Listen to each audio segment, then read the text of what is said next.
Women's workouts mirror how they live their lives. They put a lot of effort into their appearance, but not so much into their workout. While the men put forth effort, the ladies put forth very little. This trait can be found in all facets of women's behavior, including tidy handwriting, a lack of inventiveness, professional clothes, and lackluster performance. This film is not about belittling or insulting women.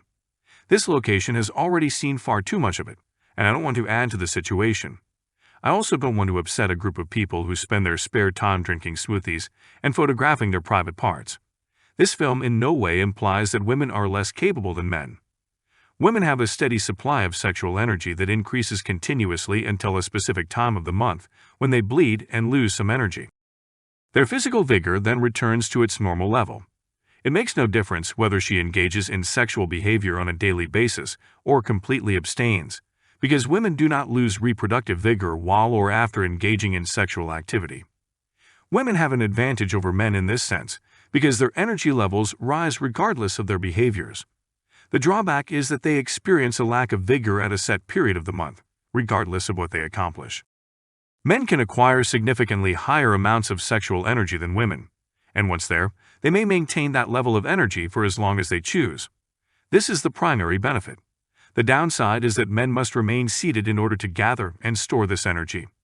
When men ejaculate, they lose emotional vitality.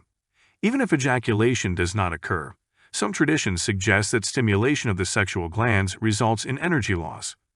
Males compete for love as ovulation depletes their sexual vigor. Males must also demonstrate their worthiness in order to obtain sex. Women, on the other hand, do not, and thus do not need to evolve past the emotionally irresponsible stage that teenagers go through. This implies that if you want to include a woman in your life, you chose to associate with a failed person. Obviously, if women are evaluated using the same standards as men, they will lose. Consider a man who is unable to accomplish a pull-up despite frequently sobbing and engaging in emotional gossip. Men have the potential to carry more energy, but they cannot do so until they establish self-control. We are well aware that abstinence, often known as celibacy, is a closely guarded secret that elicits derision whenever it is discussed in public. Furthermore, we are aware that even faiths that continue to teach chastity do so, without emphasizing the benefits of doing so or the risks of not doing so. In essence, men are imitating women and squandering their energy. Today's men have incredibly low energy levels, which explains why they appear fatigued and are failing and losing leadership positions in every aspect of life. Meanwhile, women have modest and consistent levels of sexual energy that are adequate to outperform 99.9% of the guys with whom they contact. It is not surprising that there is such a power disparity because women have a longer incidence of physical activity than males, as even men in positions of leadership submit to the demands of the universal feminine.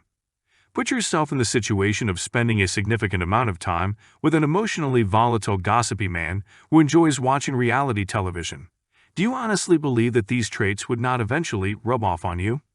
Women, on the other hand, drag typically entertaining and self-assured guys down to their level by manipulating them.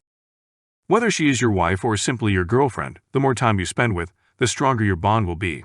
Furthermore, women can become pregnant whenever they want, and this does happen. Even if they are unable to make you into a loser, they can always build a duplicate of you and attempt to do the same to your son. When that time comes, regardless of what you pick, the state will ensure that you pay for Superior Bitch Loser Academy. Guys have three alternatives when it comes to connecting with women. Option 1 is to shun women completely and engage in pleasure.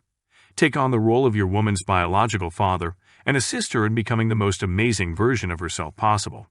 To put it mildly, teaching a woman to compete with herself on the same level as a male requires a significant amount of effort, a never-ending battle. Whatever the nature of your relationship, you must either teach your wife your principles or let the mass media to teach her society's ideas. Which option will it be? The third choice presents an intimidating challenge. If you hold women to any standard, they will act like children in ways that no one else does. Perhaps she will leave you for someone who is more willing to accommodate her needs. That is not a problem. There are several options accessible. The women you associate with are a mirror of who you are, just as the clothing you wear are. Maintain high standards for yourself and the ladies with whom you socialize, even if it means losing some of them on occasion.